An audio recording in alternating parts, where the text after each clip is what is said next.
How long did it take to complete Raccoon?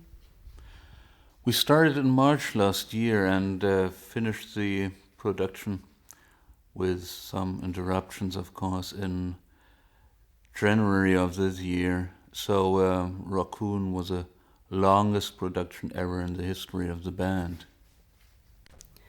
Were all your musical desires fulfilled finally, as far as that's possible? You're right. You, of course, never achieve 100% of your own preconceptional ideas, but you have to have the longing for the 100%. I guess that's very important. As far as Raccoon as a final product is concerned, we are very glad and satisfied that we could move that far. Well, one thing I noticed is that Raccoon has too much of what could be called positive energy. I don't mean that in the overused new age aspect of the term. I mean, you just feel good listening to the record and want to start doing something creative yourself. Did that occur to you while composing and recording it? Right, I'm sure you can't program these things like setting a watch. But what happens was that before starting the production, we've changed quite a few things within the band and realized that the output of a record is directly related to the input. Uh, okay, that sounds childish, simple, but most of the time it's forgotten. So we just worked very hard and intensive on a time we felt very strong and definite about things we've been doing. The other time periods when things got us down, for instance, we didn't touch the production. And that's why it has taken so long to finish everything. On no other Tangerine Dream record can you hear so many different guitar sounds like on Raccoon. Any special reason or just pure fun doing it that way? Well, since the early days, the guitar has never really lost its magic. And if you're able to use it as an extension of the sung or spoken word, it's still great, fun, expressing yourself in a very intimate level. Okay, that one would say that might happen to the use of other hand-played instruments too, but the guitar is possibly the most, I put it my way, erotic and emotional member of the instrumental family. That's why it never will become really an old-fashioned instrument. In musical terms, the guitar has this funny parallel symptom of directness and at the same time the ability to subtly change the frequency and character of the entire sound. Beside your studio works and live shows, it's probably true that the single most important factor that led to TD's worldwide acceptance was your introduction into film scoring. Has your enthusiasm changed, or are soundtracks still a very big factor in your schedule and your career? Oh, we still love working for the big screen and could never complain about a slowdown and getting offers. Just last year we had to cool down the scoring activities quite a bit because of the very intensive work on Raccoon, but right now we are into production again for release later this year. When doing movie scores, there's a danger of composers losing their self-identity due to pressures created by producers and studio executives. Did that ever play a bigger role in Tangerine Dream's quite successful career as score writers? No, not really, because you have to realize at a very early stage in your activities in the movie industry that you're being hired to serve on a very effective and professional level. And it does not mean that you necessarily have to become um, a musical idiot just because you have the status of a rented object for the project. If you can't deal with your musical ego and overestimate always your own subjective opinion, then you better stay out. You have to know that you are a part of a production team, not more, but not less. And it isn't seldom that the production budget for films exceeds the $25 million limit, and therefore you, as a musician, have the role of a painting on the wall of an expensive interior design that obviously can change suddenly, though when it becomes evident that the music accounts for 50% of the film's success and the media all clearly point this out, then you gain great worth and are suddenly a well-traded stock. Throughout your career, you've worked with so many different musicians. Was it a strange feeling as you found yourself together with your son Jerome in the same procedure you went through with all the other colleagues? Did he volunteer?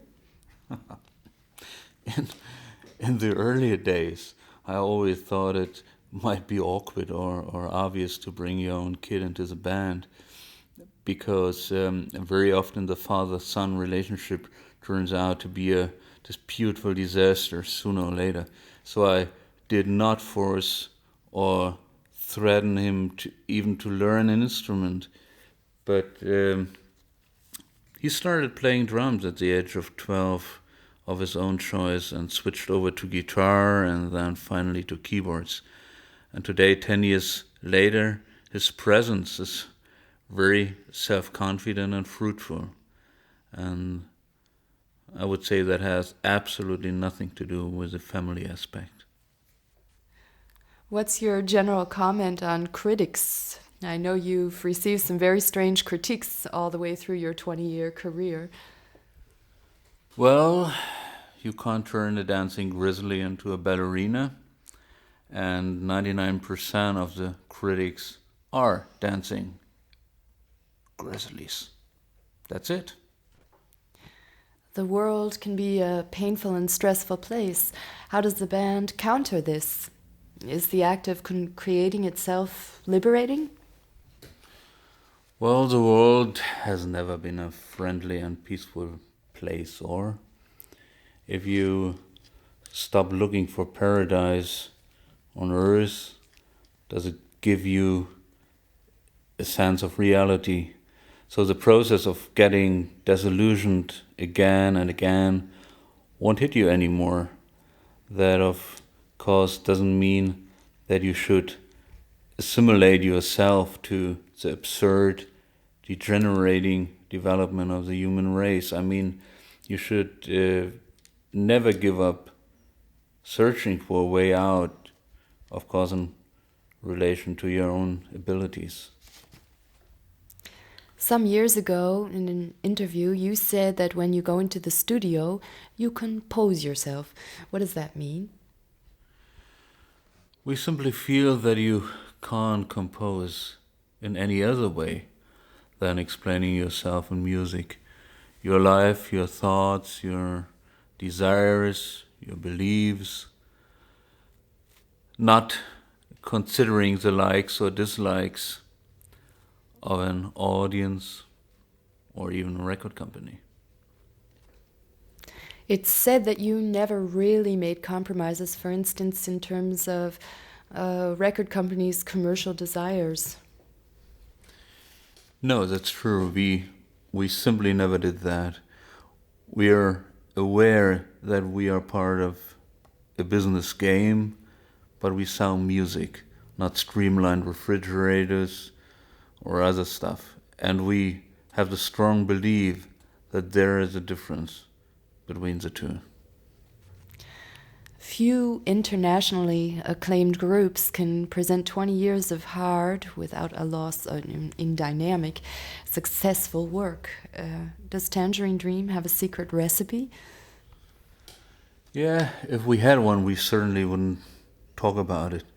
Actually, we have a few basic rules with which we work, and also a few tried and true models by which we organize our free time and, so to say, experience our free time. A meaningful mix from both areas provides good moods, and that is exactly what you need in this nuthouse of emotions and business dealings in order to find your way through satisfactorily. Tangerine Dream doesn't need to have a hit each month, and we don't have to be the musical belly button of the world. Exactly this attitude enables distance and brings quietness to the work. It separates the useful from the unnecessary, also in private life. Do you really have a so-called private life still, or what's it like with your full schedule? Oh yeah, exactly as much private life as necessary so that the relationship to humans doesn't get lost. But mostly we meet with persons who don't have a thing to do with music. Therefore, creative jugglers from other artistic camps are of great value to us, at least where our interaction in private life is concerned. Has playing live currently as much worth as was the case earlier? Absolutely. It is not as simple or more concretely. Some things are simpler because people understand that you don't play 32 position sequences with a small finger while you play the melody with your thumb. Rather, you operate technologies which are predetermined and purposeful. Although we can play with two hands, we play, and we get enough response, you still have contact with the audience. The audience brings you something every day, something new, sometimes something old, sometimes a bit dull, sometimes euphoric. That is good when one needs that. Also, it's a little bit of the way of no return. You're booked. You have to go on regardless if you are feeling lousy or not. And when you are up there and the first note you play is wrong, you fall prey to the ridiculous. That's the thing that actually makes everything equal, that equates the club musician to the superstar. A wrong note is a wrong note, a bad interpretation is a bad interpretation, and of course a bad sound is a bad sound. How do you see your audience? I mean, at a Tangerine Dream performance, one doesn't expect screaming teenagers. How do the people react? Some things have changed, definitely. In earlier times, we put value on leaving the peanuts in the pockets, completely quiet, big concentration. That was also right for the times and the development we had to go through. We didn't want to bring the audience near because we thought we were of value, but rather for the simple experience of seeing 6,000 or 7,000 humans quiet as mice. Sitting there was perhaps a bit of the feeling, man, if you just snap your finger, they are quiet. It wasn't the authority, rather the feeling that people really heard what you did. Today it's different. We've opened ourselves much more also musically and even in rhythmic directions. Some say we have more entertainment with, while others find that too commercial. So, but I find one has to give musicians the possibility to cross different rivers.